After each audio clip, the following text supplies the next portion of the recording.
Hello everyone. तो कैसे हैं आप लोग। आज हम इस वीडियो में बात करने वाले हैं जो हमारी यूनिट चली हुई थी क्लास 11th की unit number 4 chemical bonding and molecular structure. उसका आज हमारा ये लास्ट लेक्चर रहने वाला है जिसमें हम एनसीईआरटी एक्सरसाइज के जो हमारे बचे हुए क्वेश्चन है उनको हम सॉल्व करेंगे, यानी 34 से लेकर 40 तक। तो अगर आपने जो हमारे प्रीवियस लेक्चर थे एनसीईआरटी एक्सरसाइज के वो अगर आपने नहीं देखे हैं तो लिंक आपको डिस्क्रिप्शन में मिल जाएगा, वहां से आप देख सकते हैं। और चैनल पे अगर आप नए हैं तो चैनल को लाइक कीजिए, शेयर कीजिए और सब्सक्राइब कीजिए। तो चलिए शुरू करते हैं बिना किसी टाइम वेस्टिंग के साथ में।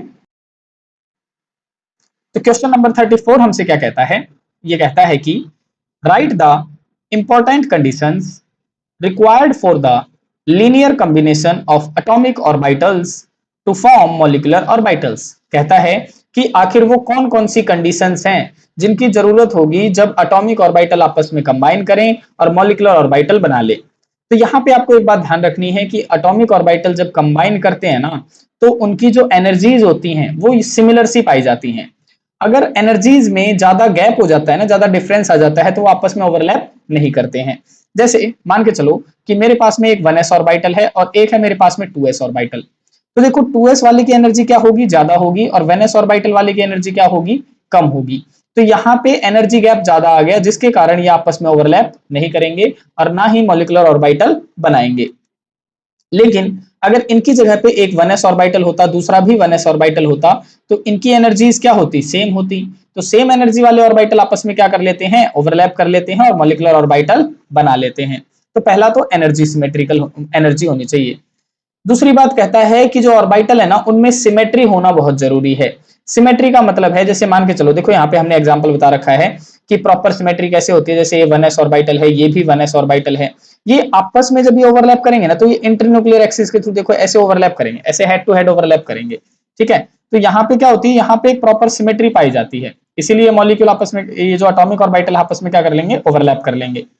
लेकिन जो हमारे जो ये पी ऑर्बिटल होते हैं ना उनमें सिमेट्री नहीं पाई जाती, क्योंकि पी ऑर्बिटल हमारे देखो कभी पी एक्स हो जाता है, कभी पी वाई हो जाता है, कभी पी जेड हो जाता है ना। पी एक्स यानी एक्स एक्सिस के अराउंड, पी वाई यानी वाई एक्सिस के अराउंड, और पी जेड यानी जेड एक्सिस के अराउंड, ऐसे होते हैं। तो इनमें क्या होती है, इन तीनों में प्रॉपर सिमेट्री नहीं पाई जाती है, इसीलिए ये क्या होते हैं, ये स्टेबल ऑर्बिटल क्या करते हैं, कंबाइन नहीं करते हैं और मॉलिक्यूलर ऑर्बिटल बनाने के चांसेस भी कम हो जाते हैं। तीसरी चीज आप ध्यान रखेंगे कि एटॉमिक ऑर्बिटल जितना ज्यादा ओवरलैप करेगा उतना ही ज्यादा स्टेबल मॉलिक्यूलर ऑर्बिटल बनाएगा। जितना ज्यादा ओवरलैप करता जाएगा उतना ज्यादा स्टेबल मॉलिक्यूलर ऑर्बिटल बनता जाएगा। तो यही बातें आपने लिखनी कैसी हैं, तो सबसे पहले आप लिखेंगे कि for atomic orbitals to combine and form molecular orbital the following conditions are required. आपको इन कंडीशंस को फॉलो करना पड़ेगा। सबसे पहली कंडीशन है आपकी इसकी symmetry and nearly same energy, कि या तो वो क्या होनी चाहिए, एनर्जी जो है वो सेम होनी चाहिए, या थोड़ा सा गैप तो चल जाएगा लेकिन इतना ज्यादा गैप नहीं चलेगा।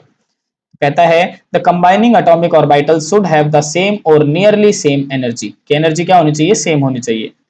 सेकंड पॉइंट में वो कहता है कि प्रॉपर सिमेट्री होनी चाहिए, कि the atomic orbital should have proper symmetry with respect to the molecular axis, axis के अराउंड प्रॉपर सिमेट्री होनी चाहिए। जैसे कि देखो 1s के अंदर हमें दिखाई दे रही थी प्रॉपर सिमेट्री थी एक्सिस के अराउंड, लेकिन 2py और 2py के अकॉर्डिंग हमको सिमेट्री नहीं दिखाई देती है यहाँ पे।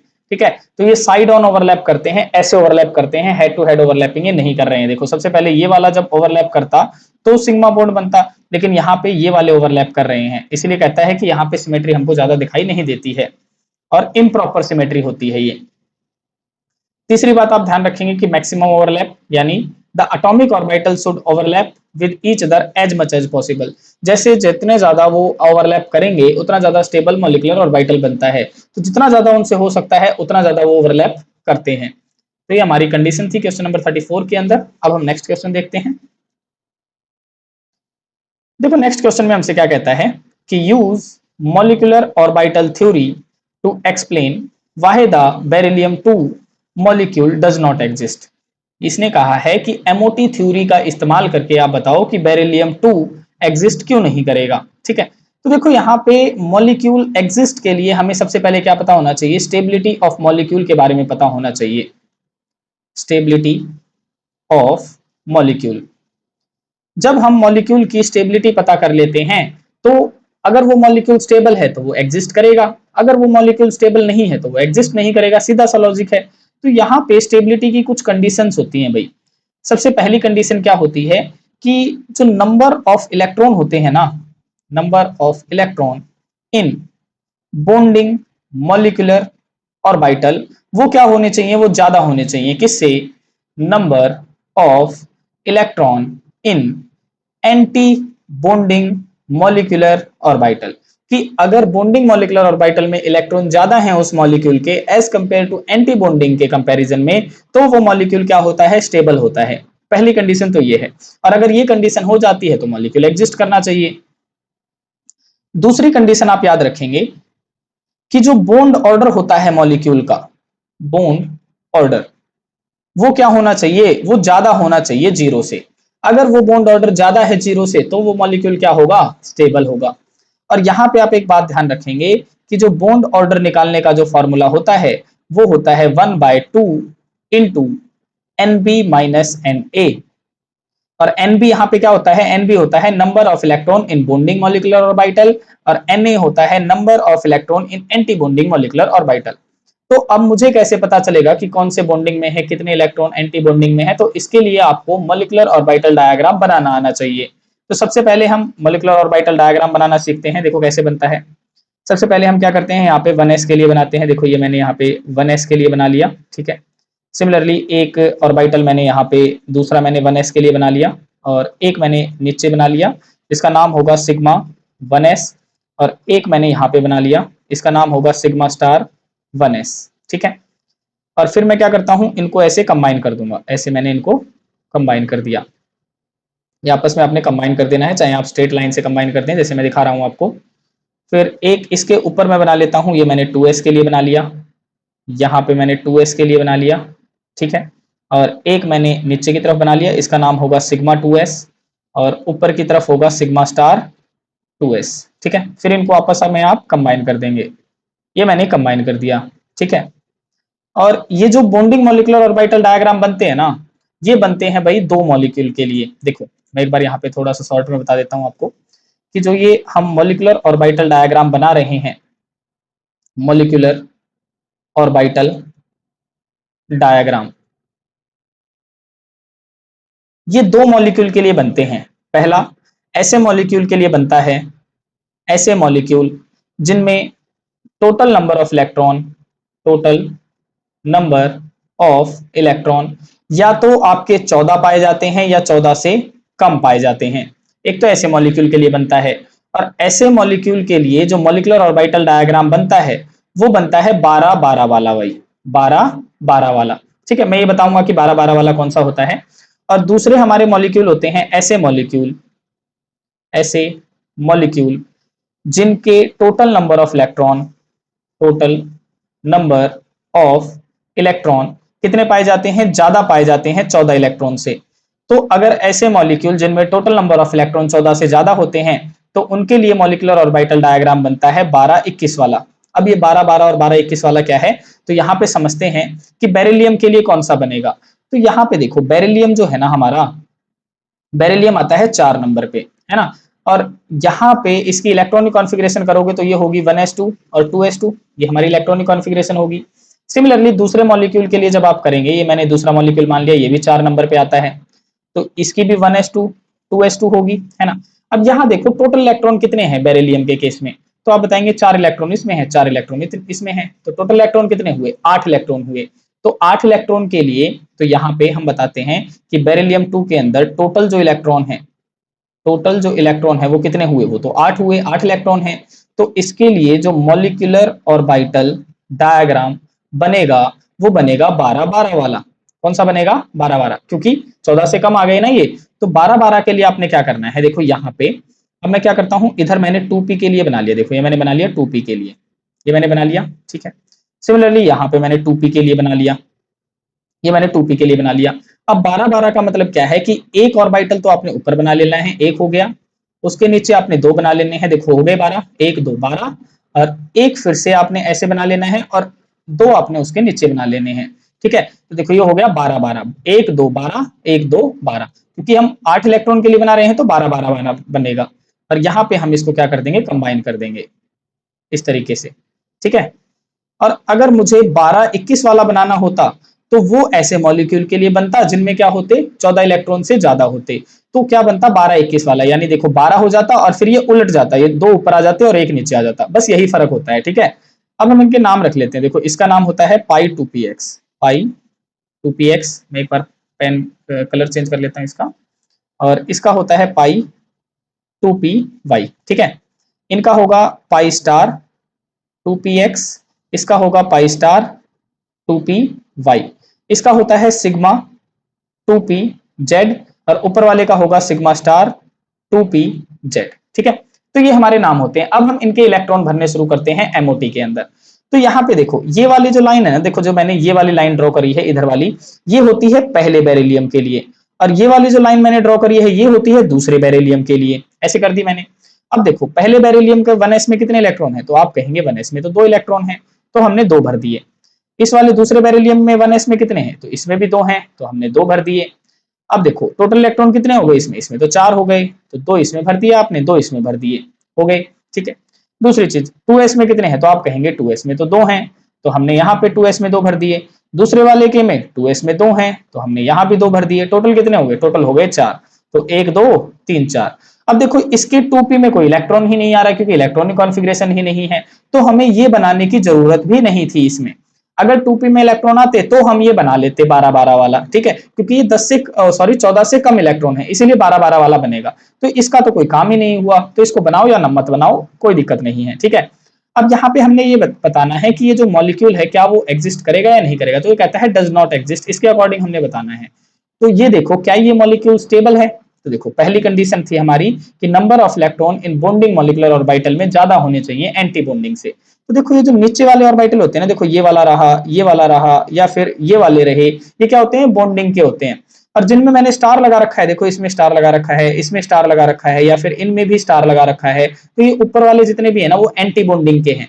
तो मुझे बताओ बॉन्डिंग में इसके केस में कितने इलेक्ट्रॉन है, देखो इसमें 2 हैं, इस वाले में 2 हैं, ऊपर वाले में कुछ है ही नहीं, तो यहाँ पे 2 और 2 कितने हो गए, तो नंबर ऑफ बॉन्डिंग कितने हैं, तो आप बताएंगे इसके केस में नंबर ऑफ बॉन्डिंग इलेक्ट्रॉन है 4। अब ये बताओ एंटी बॉन्डिंग में कितने हैं, तो देखो इसमें 2 इलेक्ट्रॉन हैं और इसमें भी 2 इलेक्ट्रॉन हैं, तो एंटी बॉन्डिंग में कितने हैं, तो आप बताएंगे एंटी बॉन्डिंग में भी कितने हैं, इसमें भी 4 इलेक्ट्रॉन हैं। तो ये वाली जो कंडीशन है कि number of bonding is equal to number of anti bonding, ये तो स्टेबिलिटी वाले में है ही नहीं, ये दोनों, क्योंकि 2 ही कंडीशन होती है स्टेबिलिटी के लिए।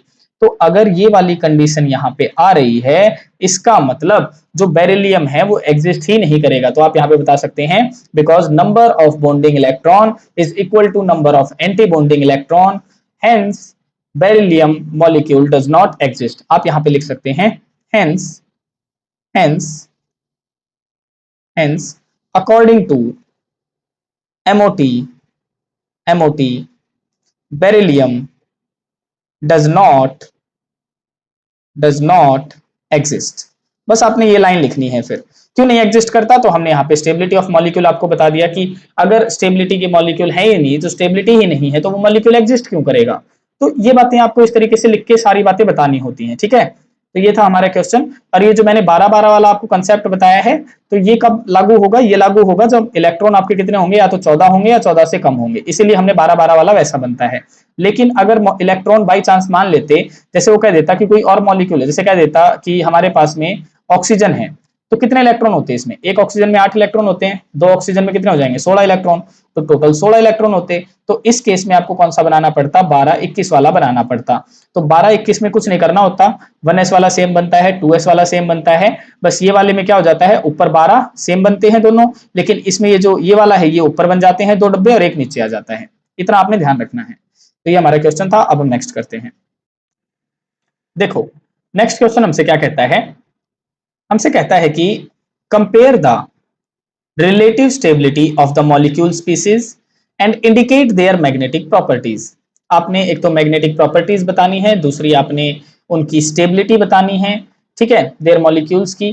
तो बताइए कैसे होगा। तो देखो यहाँ पे तो हमने डायरेक्ट ही लिख रखा है कि बॉन्ड ऑर्डर ये होता है, तो ये पैरामैग्नेटिक नेचर करता है, ये ज्यादा स्टेबल होते हैं नहीं होते हैं। तो ये बातें मुझे पता कैसे चली हैं, तो उसके लिए आपको इसका बेसिक आना चाहिए।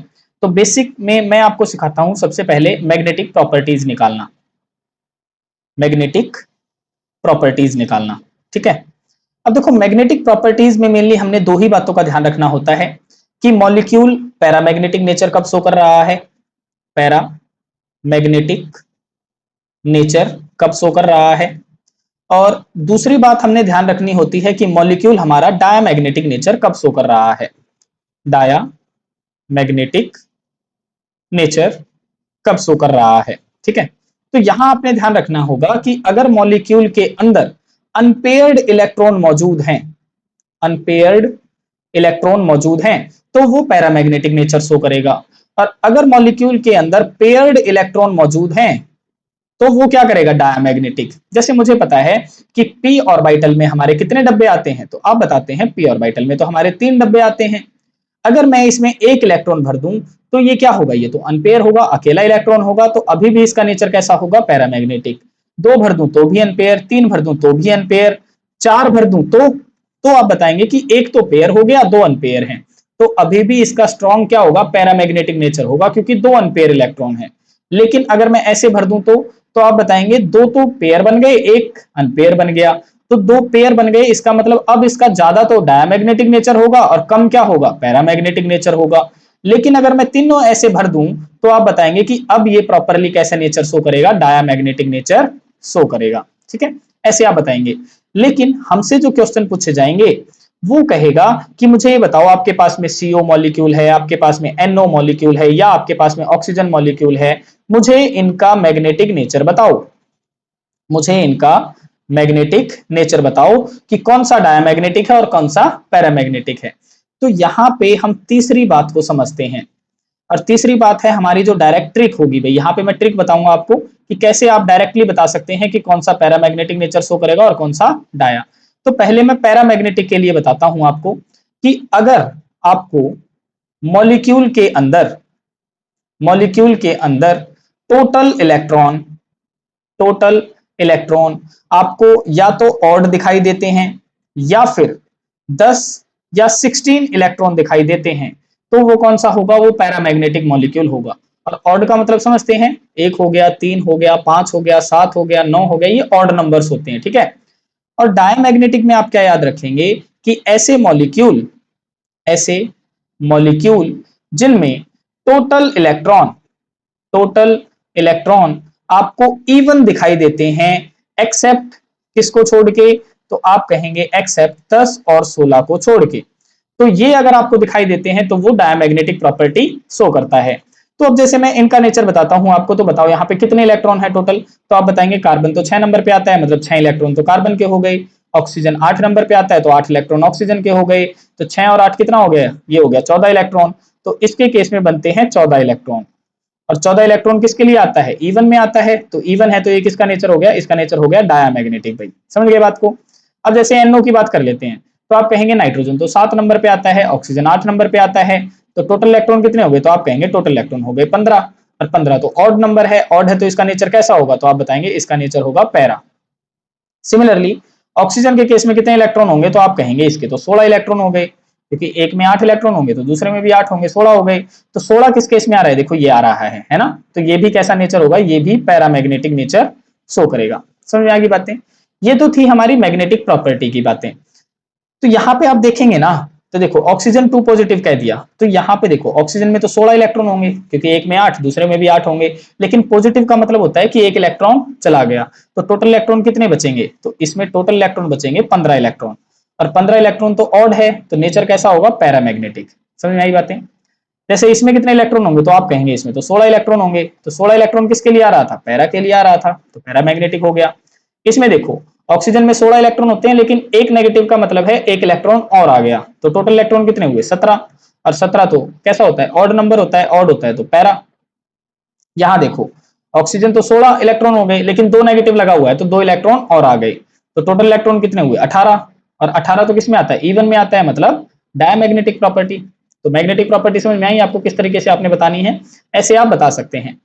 अब बात आ जाती है कि ये हमसे ये पूछ रहा है स्टेबिलिटी ऑफ मॉलिक्यूल के बारे में, कि मॉलिक्यूल की स्टेबिलिटी कैसे होगी। तो देखो मैंने अभी आपको ऊपर वाले क्वेश्चन में क्या बताया था, यहाँ पे हमने 2 कंडीशन बताई थी आपको, ये हमने बता रखी हैं कि भाई एक तो अगर number of electron in bonding molecular orbital ज्यादा हो जाते हैं number of electron in anti bonding molecular orbital, तो हम उस मॉलिक्यूल को स्टेबल कहेंगे। ये तो बॉन्डिंग और एंटी बॉन्डिंग की बात थी। लेकिन दूसरी कंडीशन होती है हमारी कि अगर बॉन्ड ऑर्डर ज्यादा हो जाए जीरो से।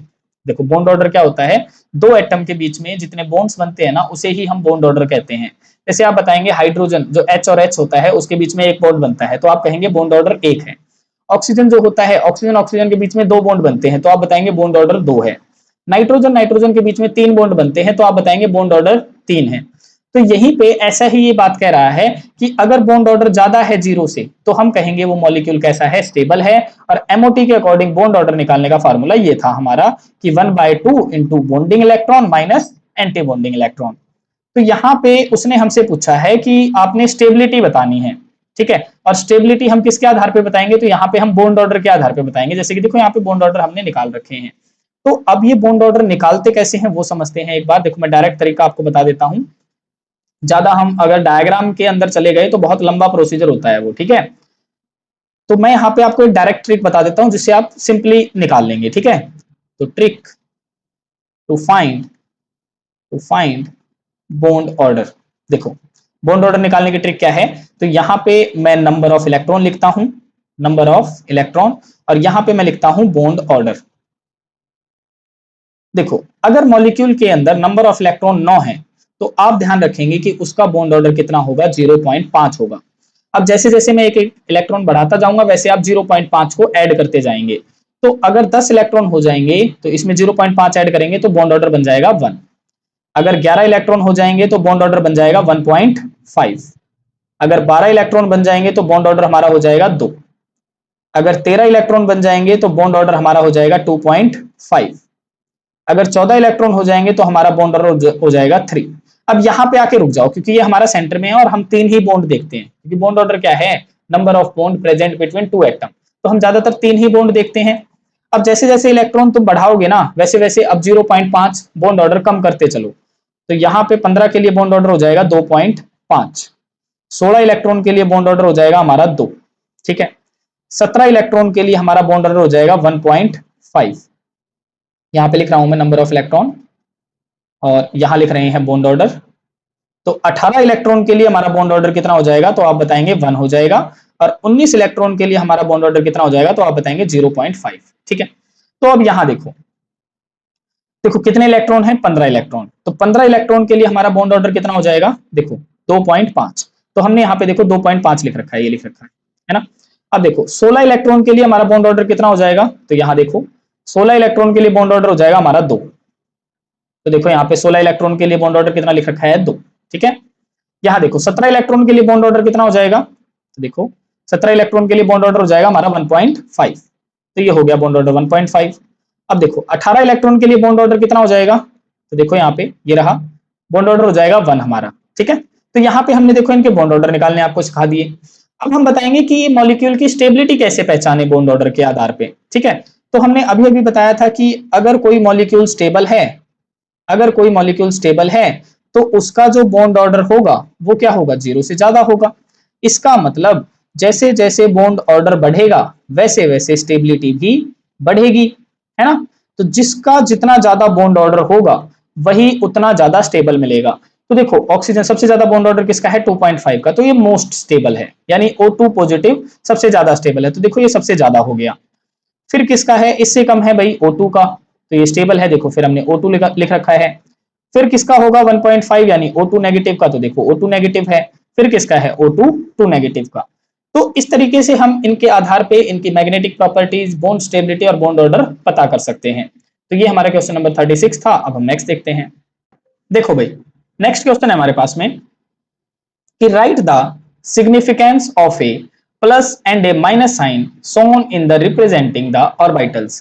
कहता है कि ऑर्बिटल्स के अंदर जो प्लस और माइनस साइन लगता है वो क्या रिप्रेजेंट करता है, क्या उनका चार्ज रिप्रेजेंट करता है।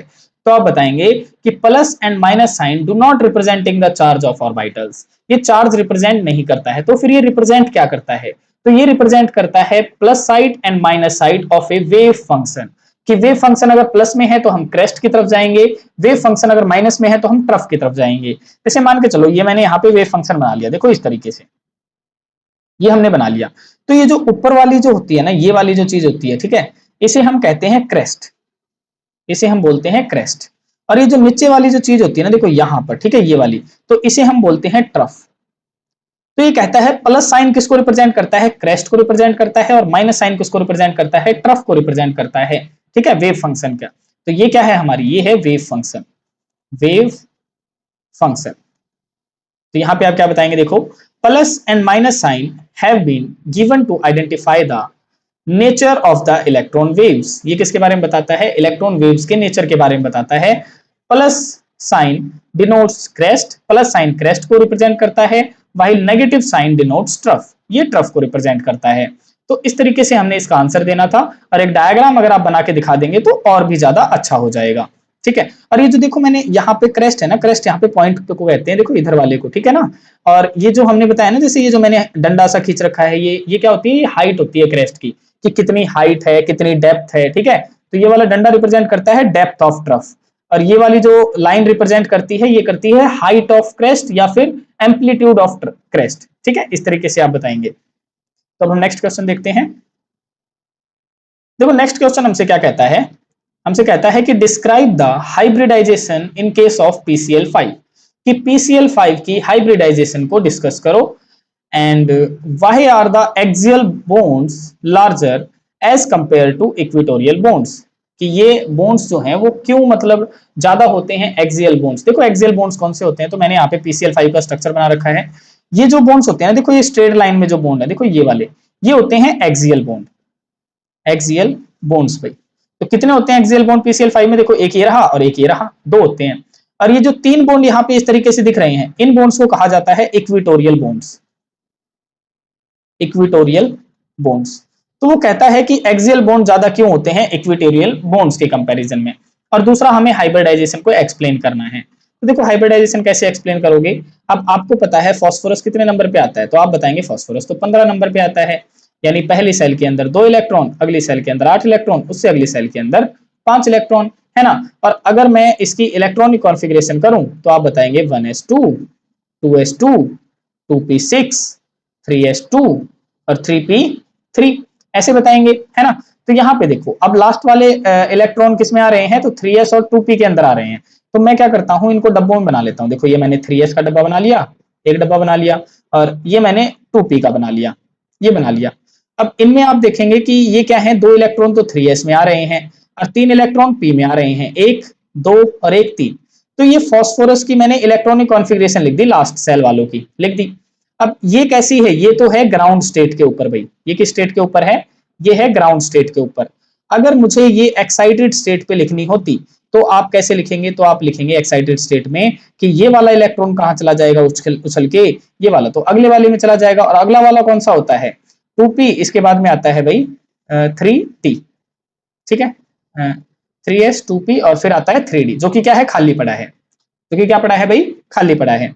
तो अब क्या होगा, अब यहाँ पे देखो 3s में 3s, ये मैंने 3s का बना लिया, ये मैंने 2p का बना लिया, ठीक है, और यहाँ पे मैंने 3d का बना लिया, 1 2 3 4 5, क्योंकि d में कितने होते हैं, 5 ऑर्बिटल होते हैं। अब हम क्या करते हैं, यहाँ पे अगर मैं एक्साइटेड स्टेट में लिख रहा हूं, इसका मतलब ये वाला इलेक्ट्रॉन एक्साइटेड स्टेट में जाके कहीं दूसरे वाले जो खाली ऑर्बिटल थे वहां पे चला गया होगा। तो देखो अब क्या होगा, यहाँ पे सॉरी, यहाँ पे 3s लिखना था भाई। ठीक है, तो एक इलेक्ट्रॉन तो रह गया 3s में, 2p में कितने रह गए, 2p में तो 3 थे, तो 3 रह गए, 1 2 3। और ये वाला कहाँ चला गया, एक्साइटेड स्टेट में जो खाली वाला ऑर्बिटल था 3d का, उसमें चला गया। तो यहाँ देखो कितनी जगह खाली हो गई, क्लोरीन कितने आने थे, तो फास्फोरस के पास में क्लोरीन आने थे 5। देखो इसमें क्वेश्चन में क्या रखा है, क्लोरीन है 5। तो अगर मुझे PCl5 बनाना है तो क्लोरीन कहाँ आ जाएंगे, देखो एक क्लोरीन इसमें आ जाएगा, ठीक है, एक क्लोरीन इस वाली जगह में आ जाएगा, एक क्लोरीन इस वाली जगह में आ जाएगा, एक क्लोरीन इस वाली जगह में आ जाएगा, और एक क्लोरीन इस वाली जगह में आ जाएगा। तो 5 क्लोरीन ने कौन कौन से ऑर्बिटल मतलब इन्वॉल्व करे हैं, तो आप बताएंगे एक s ऑर्बिटल है, 3 p ऑर्बिटल है और एक d ऑर्बिटल है। तो PCl5 की जो हाइब्रिडाइजेशन होगी वो कौन सी हो जाएगी, तो वो हो जाएगी sp3d। ठीक है, ये इसकी हाइब्रिडाइजेशन हो जाती है, और जिसकी ये हाइब्रिडाइजेशन होती है उसकी स्ट्रक्चर होती है भाई TBP, यानी trigonal, trigonal bipyramidal, pyramidal. ठीक है, तो ये इसकी स्ट्रक्चर हो जाती है भाई। तो ऐसे आपने इसकी हाइब्रिडाइजेशन को एक्सप्लेन करना था। इस तरीके से अगर आप डायग्राम के थ्रू समझा के आएंगे ना तो बहुत अच्छा इंप्रेशन पड़ता है क्वेश्चन पे। तो यहाँ पे अब आप क्या बताएंगे, आप बताएंगे कि in PCl5 the phosphorus atom undergoes sp3d hybridisation. कि इसकी हाइब्रिडाइजेशन कितनी होती है, sp3d, जैसा कि हमने यहाँ पे आपको दिखाया। एंड फॉर्म से ट्राइगोनल बाइपिरामिडल शेप, और कैसी शेप बनाता है, ट्राइगोनल बाइपिरामिडल, जैसे कि हमने बना के दिखा रखी है।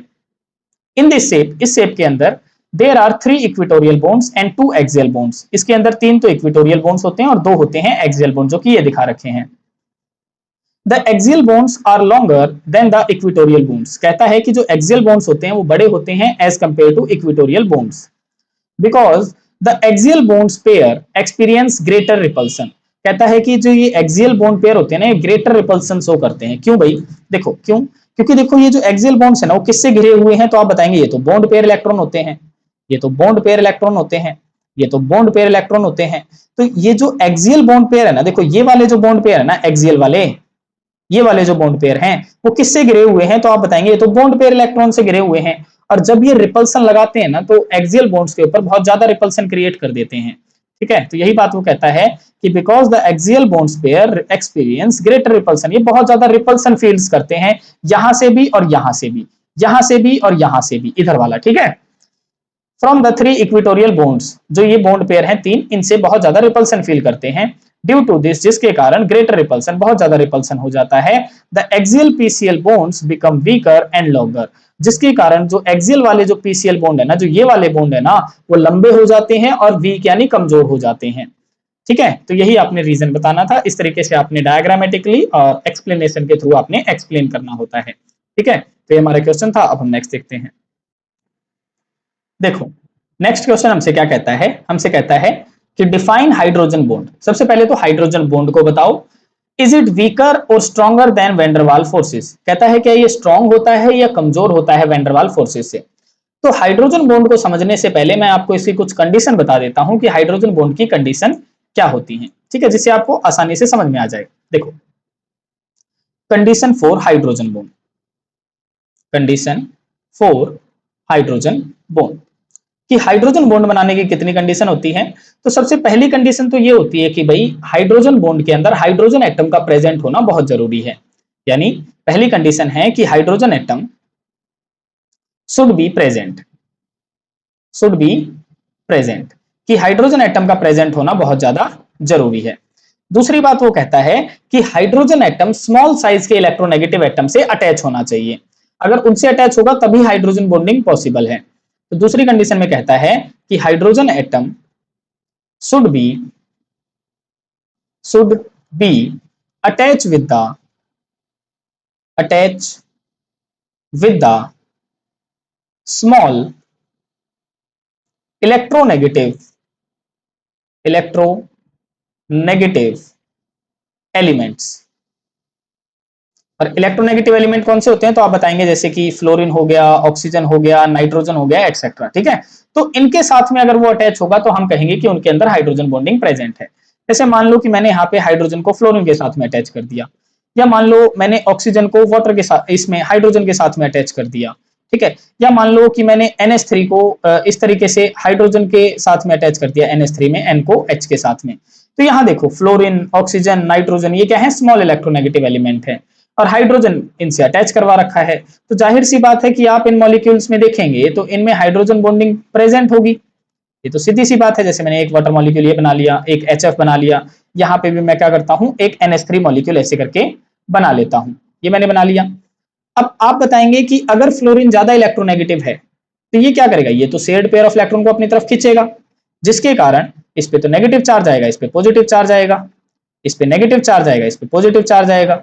सिमिलरली ऑक्सीजन ज्यादा इलेक्ट्रोनेगेटिव है, जिसके कारण इस पे नेगेटिव चार्ज आएगा और इन पे आएगा पॉजिटिव चार्ज, पॉजिटिव चार्ज, इस पे नेगेटिव आएगा, इन पे आएगा पॉजिटिव चार्ज, पॉजिटिव चार्ज, इस पे क्या आएगा, इस पे पॉजिटिव चार्ज आएगा तो नाइट्रोजन पे आएगा negative charge, positive charge, positive charge, nitrogen पे आएगा नेगेटिव चार्ज, इन पे आएगा पॉजिटिव चार्ज, पॉजिटिव चार्ज और पॉजिटिव चार्ज। तो ये इस तरीके से दिखाई देगा।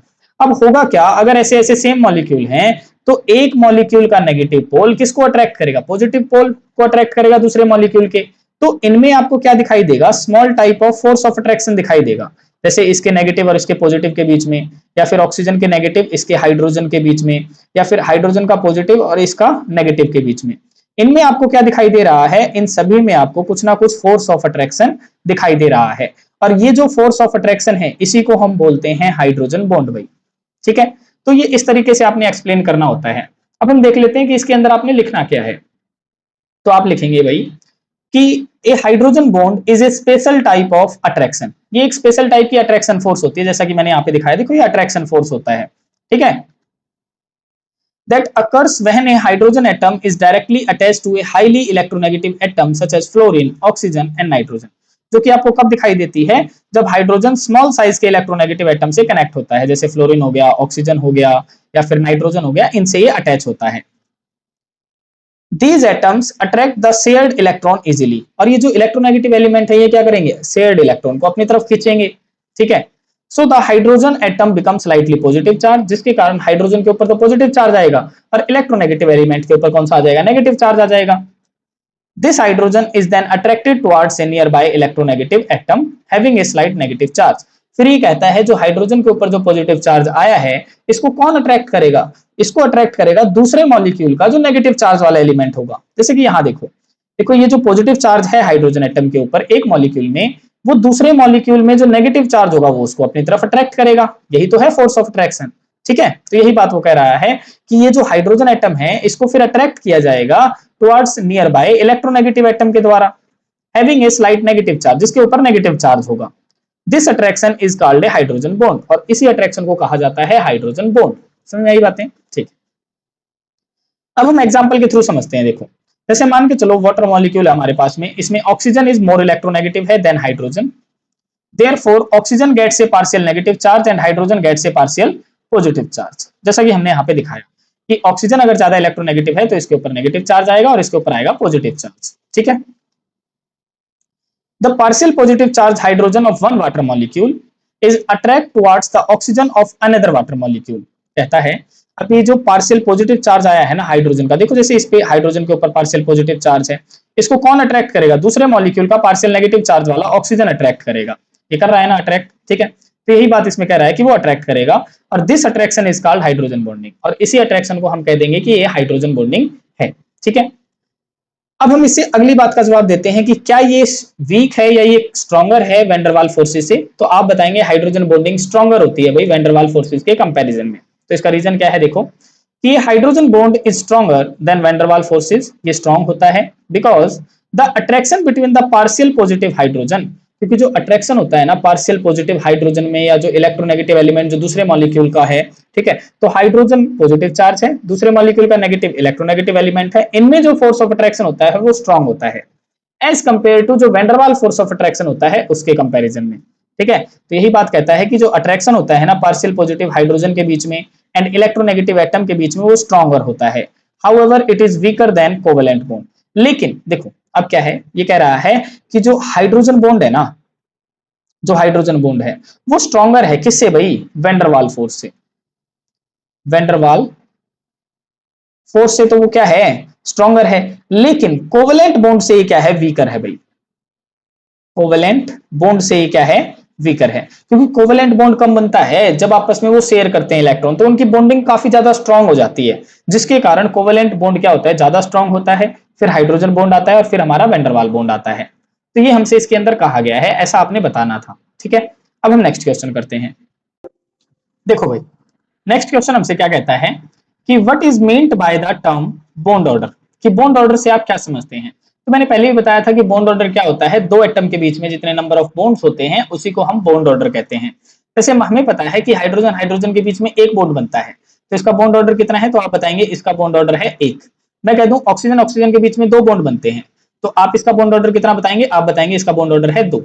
ठीक है, तो उसी को कहते हैं। तो सबसे पहले इसको डिफाइन करेंगे आप कि bond order is the number of bonds present between two atoms, कि दो एटम के बीच में जो बॉन्ड्स बनते हैं उन्हें हम बॉन्ड ऑर्डर कहते हैं।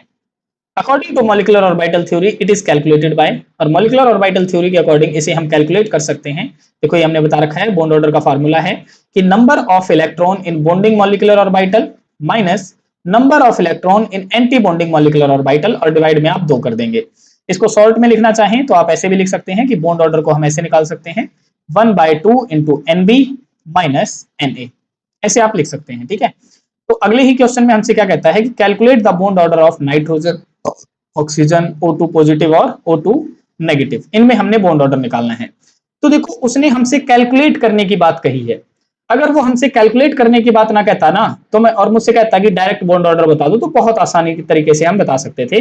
जैसा कि मैंने देखो यहाँ पे एक तरीका बताया था आपको, ये रहा कि नंबर ऑफ इलेक्ट्रॉन याद रख लो कि 9 इलेक्ट्रॉन है तो 0.5 ऑर्डर, 10 इलेक्ट्रॉन है तो 1 ऑर्डर। तो जैसे कि हमारी ये सीरीज हमने लिखी थी इसके हिसाब से मैं डायरेक्टली ही बता सकता था, लेकिन अब की बार उसने हमसे कहा है कि आपने बॉन्ड ऑर्डर क्या करना है, कैलकुलेट करना है। और कैलकुलेट करने के लिए मुझे क्या बनाने पड़ेंगे, मुझे पहले मॉलिक्यूलर ऑर्बिटल डायग्राम बनाने पड़ेंगे, या फिर मुझे उनकी सीरीज पता होनी चाहिए कि सीरीज क्या होती है। तो पहले मैं एक से समझाता हूं आपको, देखो पहले नाइट्रोजन के केस से समझाते हैं। तो नाइट्रोजन कितने नंबर पे आता है आप बताएंगे, नाइट्रोजन 7 नंबर पे आता है, दूसरा नाइट्रोजन भी 7 नंबर पे आता होगा। तो टोटल इलेक्ट्रॉन कितने हुए नाइट्रोजन के अंदर, आप बताएंगे कि इसके अंदर हुए 14 इलेक्ट्रॉन। ठीक है, अब जैसे ऑक्सीजन है, ऑक्सीजन आता है 8 नंबर पे, 8 इलेक्ट्रॉन हुए एक के अंदर, दो के अंदर कितने होंगे 16 इलेक्ट्रॉन। तो इस वाले के अंदर है 16 इलेक्ट्रॉन।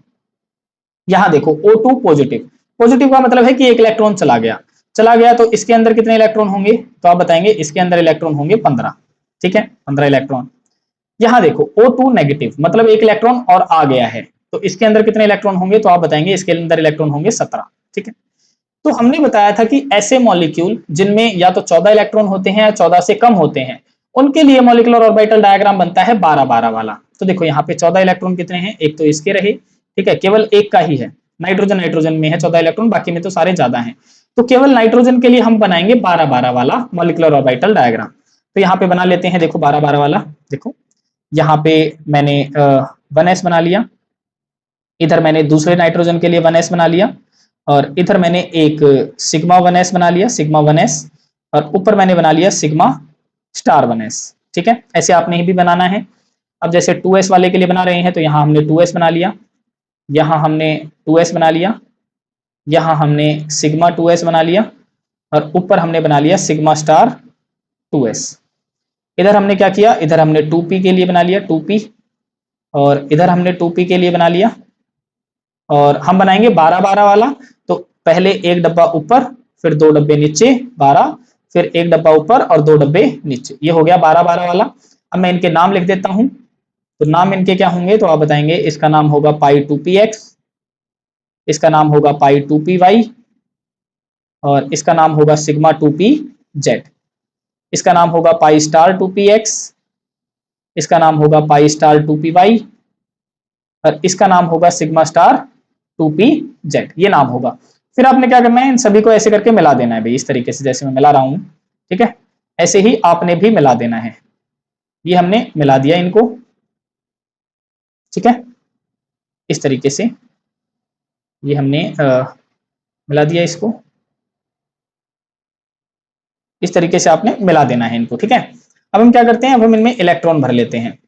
देखो तो इलेक्ट्रॉन कैसे भरेंगे, देखो एक एक नाइट्रोजन है मेरा ये वाला, दूसरा वाला नाइट्रोजन मेरा ये वाला होगा, इसमें भी 7 इलेक्ट्रॉन होते हैं, इसमें भी 7 इलेक्ट्रॉन। तो इसकी इलेक्ट्रॉनिक कॉन्फ़िगरेशन क्या बनेगी, 1s2 2s2 और 2p3, ये बनेगी। दूसरे वाले नाइट्रोजन की क्या बनेगी, 1s2 2s2 और 2p3। तो देखो ये वाली लाइन में मान लेता हूं नाइट्रोजन के लिए पहले वाले के लिए है, ये वाली मैं दूसरे वाले के लिए मान लेता हूं। तो पहले वाले में 1s में कितने हैं, तो आप बताएंगे 1s में तो 2 इलेक्ट्रॉन है, तो मैंने ये 2 भर दिए। अगले वाले में आप बताएंगे कि इसमें भी 2 इलेक्ट्रॉन है, तो मैंने इसमें भी 2 इलेक्ट्रॉन भर दिए। टोटल कितने हो गए, टोटल हो गए 4, तो 2 इसमें 2 इसमें। अगले में देखो 2s में इसमें भी 2 हैं, इसमें भी 2 हैं, तो मैं इसमें भी 2 भर देता हूं, इसमें भी 2 भर देता हूं। टोटल हो गए 4, तो 2 नीचे भर दिए, 2 ऊपर भर दिए। अब देखो 2p में कितने हैं, तो 2p में है 3, तो 1 2 और 1 3, यहां भी 1 2 और 1 3, टोटल कितने हो गए, टोटल हो गए 6। तो मैं क्या करता हूं 1 2 3 4 5 6। देखो पहले हम बॉन्डिंग वाले भरते हैं, एंटी बॉन्डिंग में बाद में जाते हैं अगर इलेक्ट्रॉन बचते हैं तो हमारे पास में 6 इलेक्ट्रॉन थे, 6 के 6 खत्म हो गए, ऊपर जाने का मौका ही नहीं मिला। तो ये हमारा मॉलिक्यूलर ऑर्बिटल डायग्राम बन गया। अब हमने निकालना है बॉन्ड ऑर्डर, तो इसके लिए अगर मैं बॉन्ड ऑर्डर निकाल रहा हूं, किसके लिए निकाल रहा हूं, यहाँ पे नाइट्रोजन के लिए निकाल रहे हैं। ठीक है, तो फार्मूला है 1/2 इंटू NB माइनस Na। तो 1/2 into NB, number of bonding में कितने हैं, तो देखो 2 इलेक्ट्रॉन ये रहे, 2 ये रहे 4, और 6 ये रहे बॉन्डिंग के अंदर, तो कितने हो गए, टोटल हो गए 10। घटा एंटी बॉन्डिंग में कितने हैं, तो देखो 2 ये रहे, 2 ये रहे, ऊपर वाले में कुछ है ही नहीं, तो कितने हो गए 4, तो ये हो गया। अब देखो इसे सॉल्व करो तो ये आ जाएगा 10 घटा 4 हो गया 6, और डिवाइड में है 2 इज इक्वल टू 3। तो इसका बॉन्ड ऑर्डर कितना आ गया, 3 आ गया। तो नाइट्रोजन के लिए हम ऐसे निकालेंगे, ठीक है। अब क्या करते हैं, अब हम निकालते हैं दूसरे वाले के लिए। देखो इसका निकल गया नाइट्रोजन का, अब हम ऑक्सीजन के लिए निकालते हैं 16 इलेक्ट्रॉन के लिए। तो 16 इलेक्ट्रॉन के लिए हमने कौन सा बनाना पड़ेगा, 12-21 वाला बनाना पड़ेगा, ठीक है। तो हम बनाते हैं 12-21 के लिए। एक सेकेंड में थोड़ा पेन का कलर चेंज कर लेता हूँ।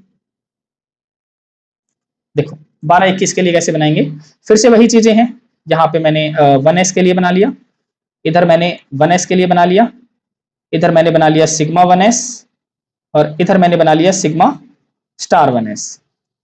सिमिलरली यहाँ पे भी ऐसा ही करते हैं। देखो इधर मैंने 2s के लिए बना लिया, इधर भी मैंने 2s के लिए बना लिया, इधर मैंने सिग्मा 2s बना लिया, इधर हमने सिग्मा स्टार 2s बना लिया, इधर हमने 2p बना लिया, इधर भी हमने 2p बना लिया।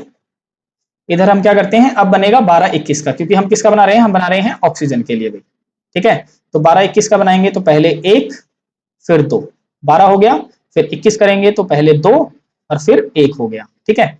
अब हम क्या करते हैं, अब हम इन लाइनों को मिला देते हैं और पहले एक बार इनके नाम लिख लेते हैं। देखो इसका नाम क्या होगा, इसका नाम होगा सिग्मा 2pz, इसका नाम होगा पाई 2px, इसका नाम होगा पाई 2py, इसका नाम होगा पाई स्टार 2px, इसका नाम होगा पाई स्टार 2pz, और इसका नाम होगा सिग्मा स्टार 2pz, ठीक है।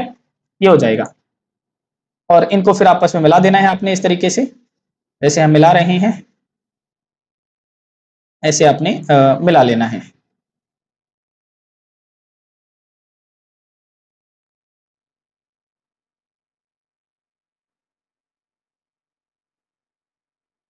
ठीक है, ये आपने मिला लिया। अब हम क्या करते हैं, यहाँ पे हम बना रहे हैं ऑक्सीजन के लिए, तो देखो मैं यहाँ पे लिख लेता हूँ कि ऑक्सीजन आता है 8 नंबर पे, इलेक्ट्रॉनिक कॉन्फ़िगरेशन बनती है 1s2 2s2 और 2p कितनी बनती है 4, है ना।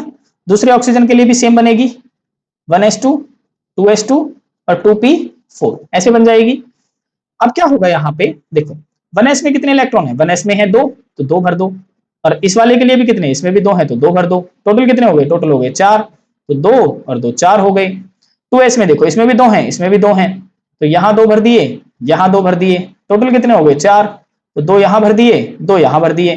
2p में देखो यहाँ कितने हैं 4, यहाँ कितने हैं, यहाँ भी 4 हैं, देखो 1 2 3 और 1 4, 1 2 3 और 1 4, तो 4 और 4 कितने हो गए 8। तो देखो 1 2 3 4 5 6 7 और 8 हो गया, ठीक है। तो ये हमारे बन गया बॉन्ड मॉलिक्यूलर ऑर्बिटल डायग्राम। अब हमने क्या निकालना था, हमने निकालना था बॉन्ड ऑर्डर। तो बॉन्ड ऑर्डर का फार्मूला था हमारा 1/2 इंटू NB माइनस Na। तो 1/2 इंटू बॉन्डिंग में कितने इलेक्ट्रॉन है, देखो 2 2 4, 4 और 6 10 10 है, घटा एंटी बॉन्डिंग में कितने हैं, तो आप बताएंगे 2 2 4 और 2 6, तो 6 है एंटी बॉन्डिंग में। अब इसे घटा दो, देखो 1/2 इंटू में कितना रह गया, 10 में से 6 गए 4, तो 2 दूनी 4, यानी बॉन्ड ऑर्डर कितना आ गया 2 आ गया। ये आंसर हो गया हमारा, ठीक है। अब हमें किसका निकालना था, अब हमने निकालना था ऑक्सीजन पॉजिटिव का, O2 पॉजिटिव का। तो देखो अब हमने निकालना है ऑक्सीजन पॉजिटिव का। नंबर ऑफ इलेक्ट्रॉन कितने होंगे, इसमें होंगे 15 इलेक्ट्रॉन भाई। तो 15 इलेक्ट्रॉन के लिए हम कौन सा बनाते हैं, इसके लिए भी कौन सा बनेगा 12-21 वाला बनेगा। तो फिर से स्टार्ट हो जाओ भाई। देखो यहाँ पे हम क्या करते हैं, यहाँ पे हम ये मैंने 1s वाला बना लिया, इधर मैंने 1s वाला बना लिया, इधर हमने सिग्मा 1s बना लिया, इधर हमने सिग्मा स्टार 1s बना लिया, इधर हमने 2s बना लिया, इधर हमने 2s बना लिया, इधर हमने सिग्मा 2s बना लिया, इधर हमने सिग्मा स्टार 2s बना लिया। 12-21 वाला बनाना है तो ऊपर क्या करेंगे 1 और फिर 2 होगा और फिर 2 होगा और फिर 1 होगा 12-21 के लिए, और इधर बनेगा हमारा 2p का, तो ये हमने 2p बना दिया, और इधर भी हमने बना दिया 2p 2p, और इनके नाम क्या होंगे, तो इसका नाम होगा सिग्मा 2pz, इसका नाम होगा पाई 2px, इसका नाम होगा पाई 2py, इसका नाम होगा पाई स्टार 2px, इसका नाम होगा पाई स्टार 2py, इसका नाम होगा सिग्मा स्टार 2pz, ठीक है। फिर आपने क्या करना है, इनको मिला देना है इस तरीके से, ये हमने मिला दिया, ठीक है, ऐसे आपने मिला देना है।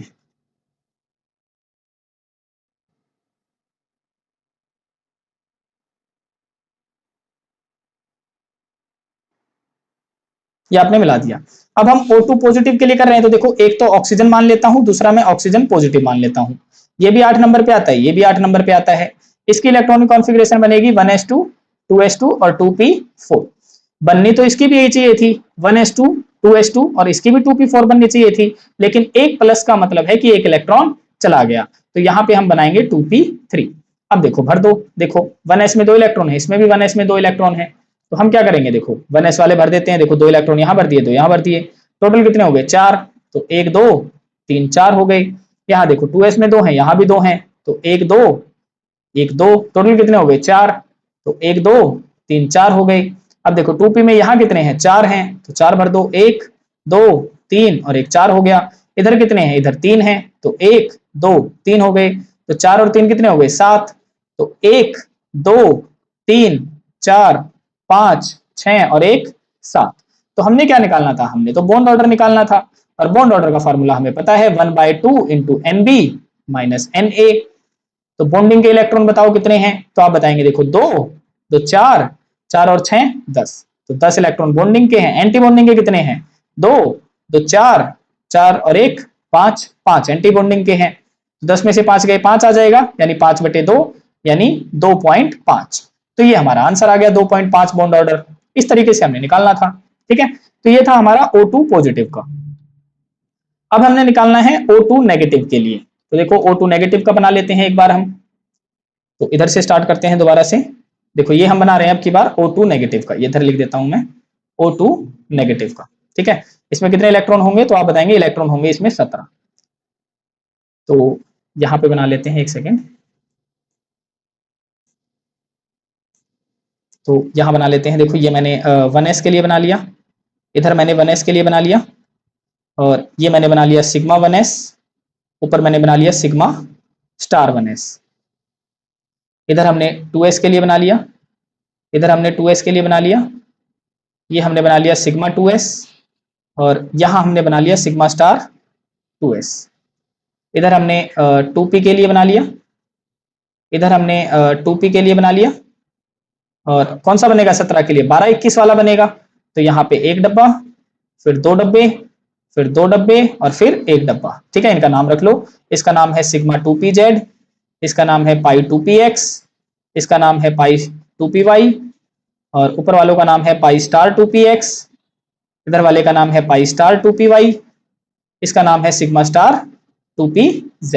फिर क्या करना है, फिर इनको मिला लेना है आपने इस तरीके से, इस तरीके से, और इधर भी मिला लो आप, ऐसे मिला लिया हमने, ठीक है, ऐसे मिला लो इनको।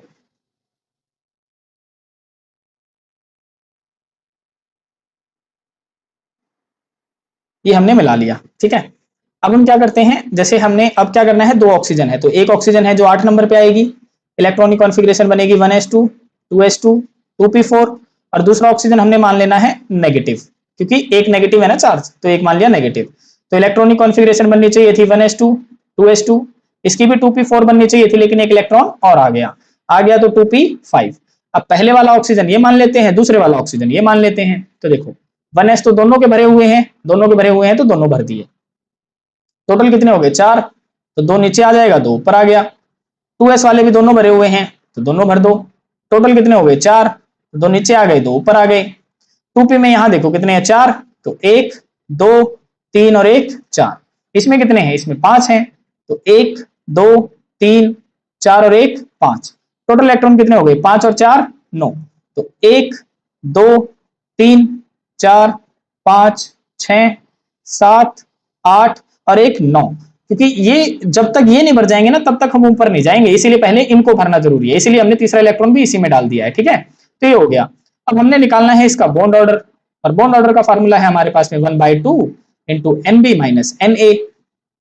तो निकाल दो 1/2 इंटू बॉन्डिंग में कितने इलेक्ट्रॉन है, देखो 2 2 4 और 4 और 6 10, माइनस एंटी बॉन्डिंग में कितने हैं, तो आप बताएंगे 2 2 4 2 6 और 1 7 7 है, तो 10 घटा 7 कितने हो गए 3/2, यानी 2 एक कम, यानी बॉन्ड ऑर्डर आ गया हमारा 1.5। तो इस तरीके से हमने बॉन्ड ऑर्डर निकालने थे भाई, ठीक है। तो यहाँ पे इतने ही क्वेश्चन के बॉन्ड ऑर्डर कैलकुलेट करने आपसे पूछे गए थे। यहाँ पे आपकी यूनिट नंबर 4 की जितने भी एनसीईआरटी एक्सरसाइज के क्वेश्चन थे वो सारे के सारे आज हमने सॉल्व कर दिए हैं। 40 क्वेश्चंस के अराउंड हमने सॉल्व कर लिए हैं इन सभी क्वेश्चंस को। ठीक है, आशा है आपको सारे क्वेश्चन समझ में आए होंगे। अगर किसी भी क्वेश्चन में आपका कोई भी डाउट रहता है तो आप हमें कमेंट सेक्शन में जरूर बताएं ताकि हम उस क्वेश्चन को आपका सॉल्व कर सकें। और अगर आपको ये पीडीएफ चाहिए है एक्सरसाइज की तो ज्यादा से ज्यादा कमेंट कीजिए ताकि मैं इसको अपने टेलीग्राम चैनल पे प्रोवाइड करवा दूं। और नेक्स्ट वीडियो आप किस चैप्टर की एक्सरसाइज पे चाहते हैं तो आप वो भी हमें कमेंट सेक्शन करके बता सकते हैं, वही हम एक्सरसाइज आपको सॉल्व करवा देंगे। तो अगर आप चैनल पे नए हैं तो चैनल को ज्यादा से ज्यादा शेयर कीजिए, वीडियोस को लाइक कीजिए और चैनल को सब्सक्राइब कीजिए। तो आज के लिए इतना ही। Thank you.